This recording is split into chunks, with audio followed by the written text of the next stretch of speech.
সবাই কেমন আছেন? আশা করি ভালো আছেন। আলহামদুলিল্লাহ আমিও ভালো আছি। ফাতেমা কুকিং ব্লগস থেকে আমি ফাতেমা চলে আসলাম নতুন আরেকটা রেসিপি নিয়ে।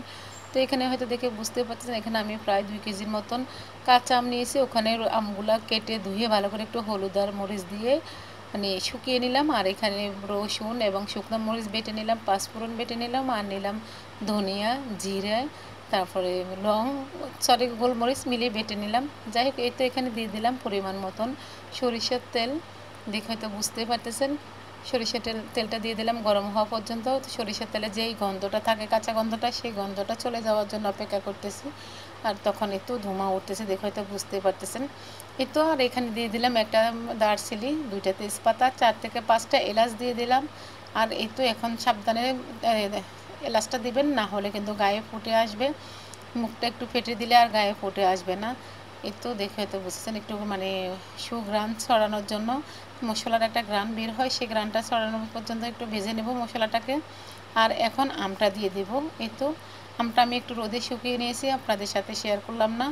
এই তো আমটাকে কেটে ধুয়ে একটু 4-5 টুকরো করে আপনারা আপনাদের পছন্দ অনুযায়ী সাইজ করে নেবেন। আমি আমার পছন্দ অনুযায়ী সাইজ করে নিয়েছি। আর এই তো একটু রোদে শুকিয়ে নিয়েছি।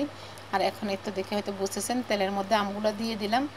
আপনারা চাইলে লম্বা করে নিতে পারেন, কিংবা চামড়া সহ কিন্তু এই আচারটা দেওয়া যায়, যেহেতু এটা মিষ্টি, টক ঝাল মিষ্টি আচার দেব। তো এটা চাইলে আপনারা ভাতের সাথে, খিচুড়ির সাথে সব, বা এমনিও খাইতে পারবেন। যে যেভাবে খাইতে চান ওইভাবেই খেতে পারবেন। এই আচারটা যেহেতু টক ঝাল মিষ্টি তিনটে একসাথে মেশানো। এই তো আমি তেলের সাথে আমগুলো ভালো করে নেড়ে নিব। দেখে হয়তো বুঝতেছেন, একটু হলুদ দেওয়ার কারণে কালারটা অনেক সুন্দর চলে আসছে। আর আম যখন মানে যে রোদে দিবেন, একটু মানে হলুদ দিয়ে দিবেন, তাহলে হলুদ এবং মরিচ 2টা একসাথে দিবেন। আর আমার ওই ভিডিওটা কিন্তু মানে যেভাবে হোক আমার মোবাইল থেকে কেটে গিয়েছে। যাই হোক, এই তো সেই মশলাগুলো এখন দিয়ে দিচ্ছি। যে মশলা, জিরে, ধনিয়ে, তারপর হচ্ছে সরিষা, আর হচ্ছে কালো গোলমরিচ একসাথে বেটে নিলাম, পাঁচফোড়ন বেটে নিলাম, সেগুলাই দিয়ে দিবে এখন একে একে। এখানে প্রায় 3 টেবিল চামচ করে দিয়ে দিচ্ছি। এখানে 2 কেজি আমের মধ্যে আমি 3 টেবিল চামচ করে দিয়ে দিলাম মশলাটা। আর এই তো সে মরিচ বাটাটাও কিন্তু 3 টেবিল চামচের মতনই দিয়ে দিলাম।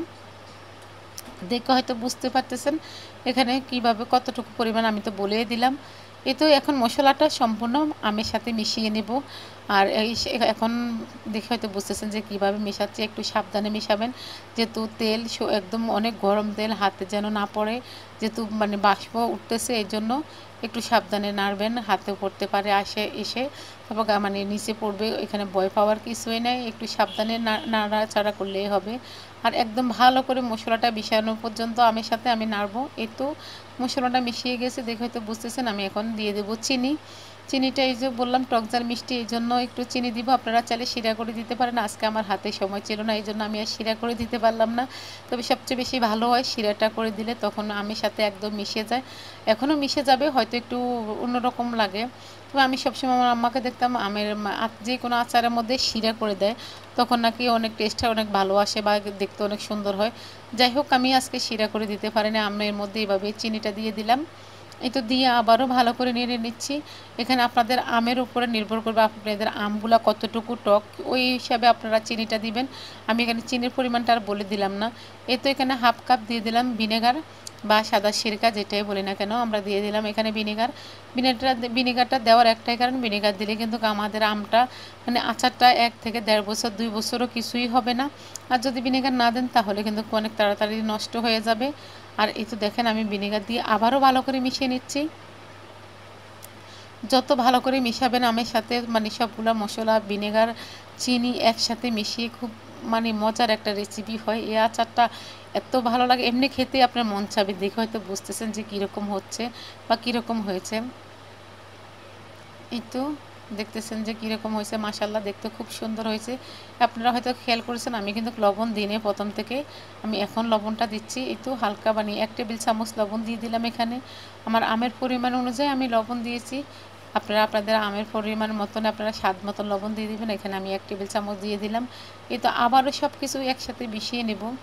যদি আপনাদের কাছে আমার ভিডিওটা ভালো লাগে, অবশ্যই একটা লাইক দিবেন। যদি বেশি ভালো লাগে, ফ্যামিলি এবং ফ্রেন্ডসের মাধ্যমে শেয়ার করে দিতে পারেন আপনারা।